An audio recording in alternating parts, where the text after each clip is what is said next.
ಸ್ವಾಗತ. ನಾನು ನಿಮ್ಮ PS ನಾಯ್ಕೋಡಿ.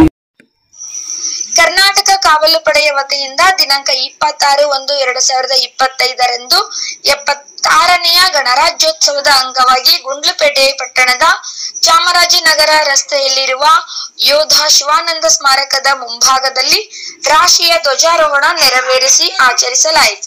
ಈ ಸಂದರ್ಭದಲ್ಲಿ ಕಾವಲು ಪಡೆಯ ತಾಲೂಕಾ ಅಧ್ಯಕ್ಷರಾದ ಎ ಅಬ್ದುಲ್ ಮಾಲಿಕ್ ಮಾತನಾಡಿ, ದೇಶಕ್ಕಾಗಿ ಹಲವಾರು ಯೋಧರು ತ್ಯಾಗವನ್ನ ಸ್ಮರಿಸಿದರು.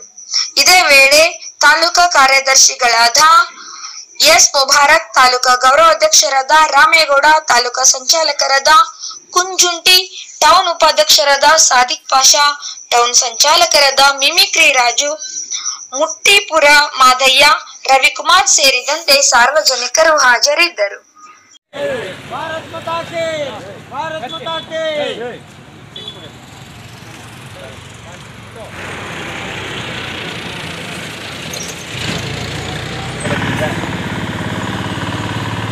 ಎಂದಿನ ವಾಡಿಕೆಯಂತೆ ಈ ವರ್ಷವೂ ಸಹ ಗಣರಾಜ್ಯೋತ್ಸವದ ಅಂಗವಾಗಿ 76ನೇ ಗಣರಾಜ್ಯೋತ್ಸವದ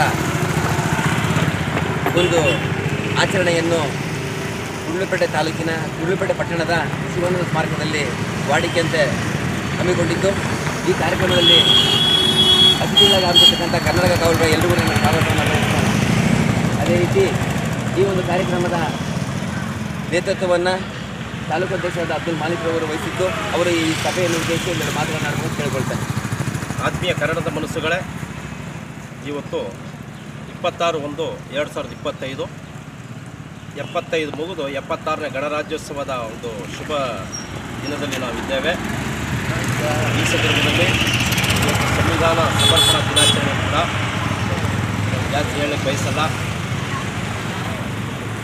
ಹಲವಾರು ಕಾರ್ಯಕ್ರಮಗಳು ಚಾಮರಾಜನಗರ ರಸ್ತೆಯಲ್ಲಿರ್ತಕ್ಕಂತಹ ಅಬ್ದುಲ್ ವಕೀಲ್ ಸಾಬ್ ರಸ್ತೆಯಲ್ಲಿರ್ತಕ್ಕಂತಹ ಶಿವಾನಂದ ಸ್ಮಾರಕದಲ್ಲಿ ನಾವು ಸತತವಾಗಿ 14 ವರ್ಷದಿಂದ 3 ಕಾರ್ಯಕ್ರಮ ಕೊಡ್ತಾ ಇದ್ದೇವೆ.